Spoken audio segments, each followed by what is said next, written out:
Terbaik, saya ambil dua-duanya. Optik Melawai, when you expect the very best. Jadi kami memang sudah berencana, ada draft kasarnya ini, bukunya nanti Gibran Endgame atau Gibran Black Pepper terserah. Yang pasti Wapres tak lulus SMA. Ini akan kita edarkan, kalau bisa gratis ya Mas ya. PDF-nya kalau bisa kita buat gratis, dan ini saya titip kalau mau digandakan secara gratis juga saya titip ke pengacara. Ini worst case scenario, siapa tahu terjadi hal-hal yang tidak diinginkan, ya kan? Sayangnya negara sebesar ini memiliki wapres yang tidak pernah lulus SMA baik dalam maupun luar negeri. Tidak pernah punya ijazah SMA baik dalam maupun luar negeri. Karena kami hadir bukan mewakili pribadi. Saya bukan mewakili saya sendiri, Dr. Rismon tidak mewakili Dr. Rismon sendiri, Dr. Tifa juga tidak.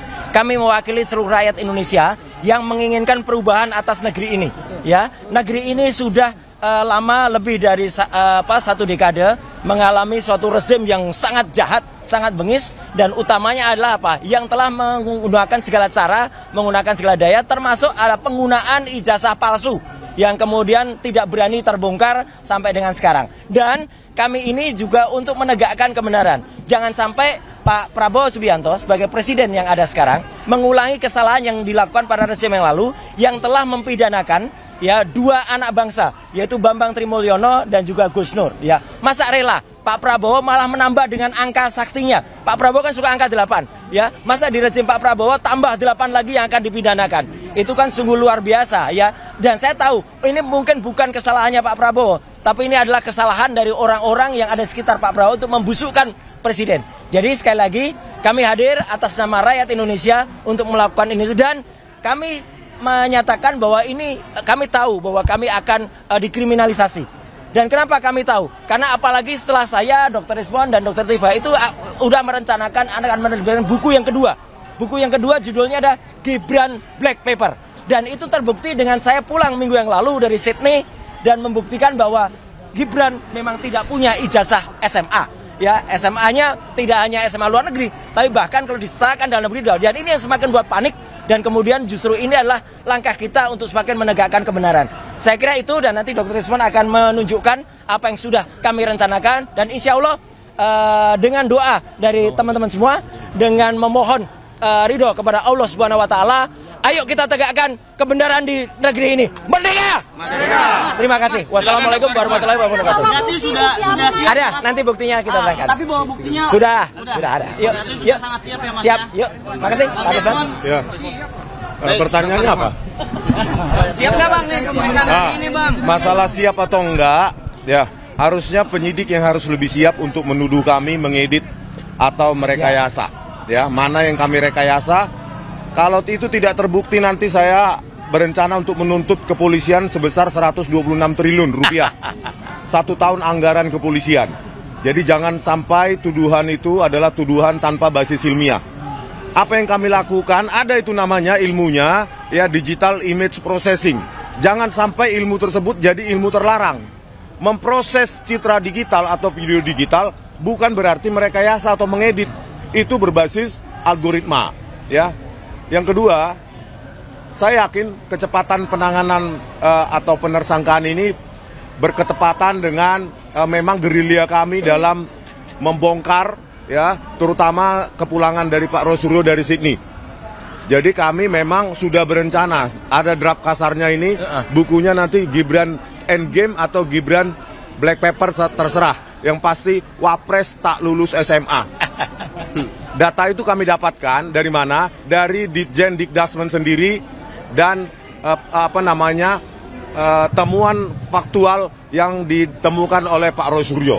Oleh karena itu ini akan kita edarkan, kalau bisa gratis ya Mas ya. PDF-nya kalau bisa kita buat gratis, dan ini saya titip kalau mau digandakan secara gratis juga saya titip ke pengacara. Ini worst case scenario, siapa tahu terjadi hal-hal yang tidak diinginkan, ya kan?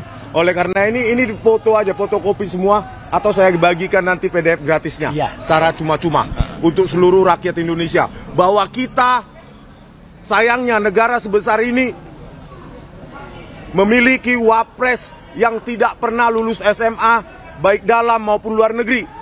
Tidak pernah punya ijazah SMA baik dalam maupun luar negeri.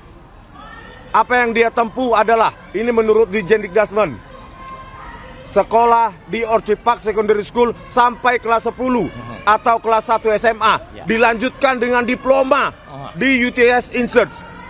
Bayangkan, kelas 10 atau kelas 1 SMA plus diploma yang harusnya pendidikan tinggi awal D1 itu disetarakan dengan SMK bidang akuntansi dan keuangan.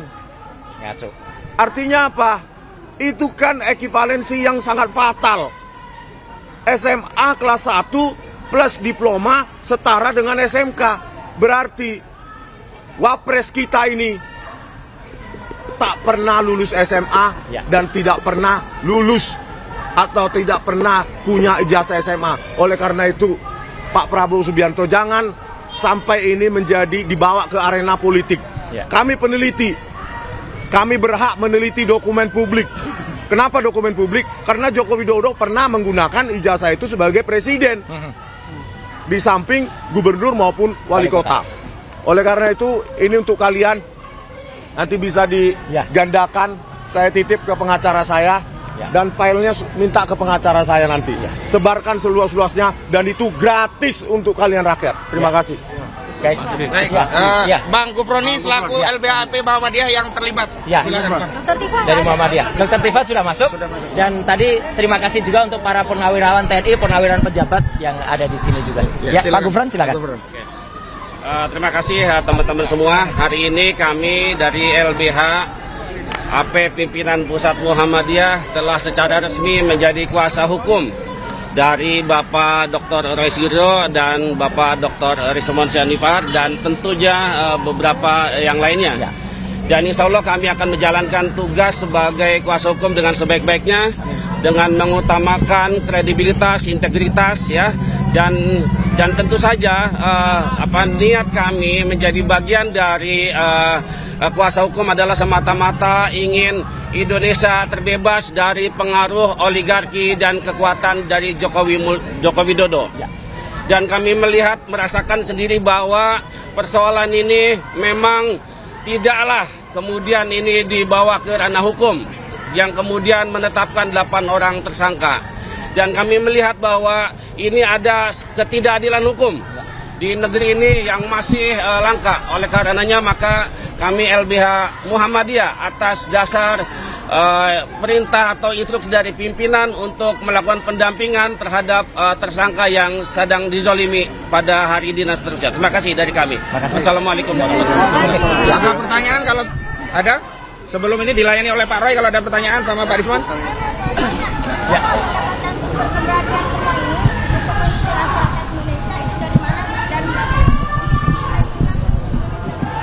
Ya insya Allah apa yang kami lakukan ini adalah bisa bermanfaat untuk mayoritas silent majority. Kita tahu banyak yang sebenarnya menginginkan ini tapi tidak bisa berteriak-teriak, tidak bisa menyewa mobil mokom seperti termul-termul yang ada di luar itu. Mereka itu hanya bagian kecil dan mereka menyewa orang. Kita sudah tahu tadi Pak mobilisasinya bagaimana membayar mereka itu orang-orangnya. Jadi insya Allah masyarakat yang silent majority yang menginginkan perubahan di Indonesia dengan baik kita murnikan, kita dukung Pak Prabowo untuk memurnikan dan salah satu musuh dalam selimut yang terbesar dia adalah yang sedang kami tulis di sini. Jadi sekali lagi itu amanahnya. Baik, terima kasih, saya kira itu aja ya. Cukup ada yang lain untuk Pak Rismon pertanyaan? Cukup ya. Oke, terima kasih. Terima kasih. Sesuai dengan PJ ya, pendampingannya sesuai dengan PJ.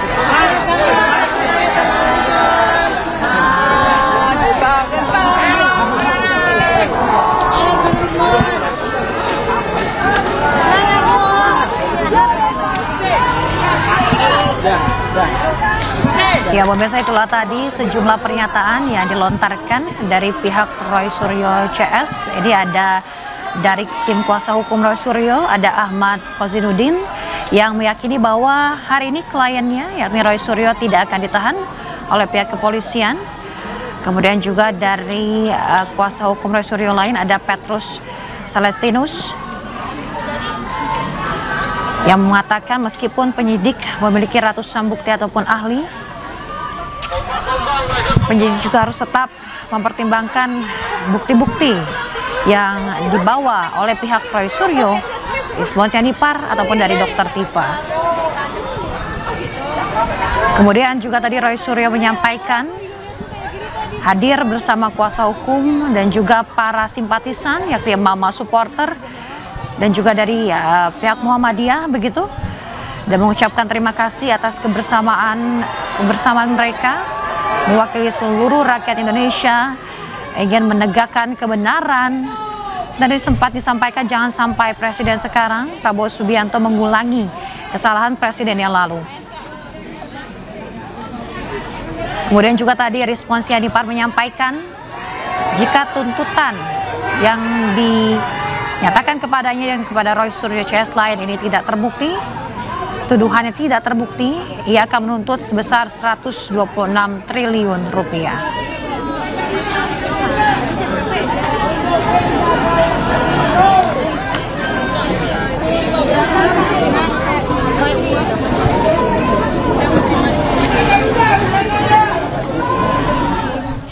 Terbaik, saya ambil dua-duanya. Optik Melawai.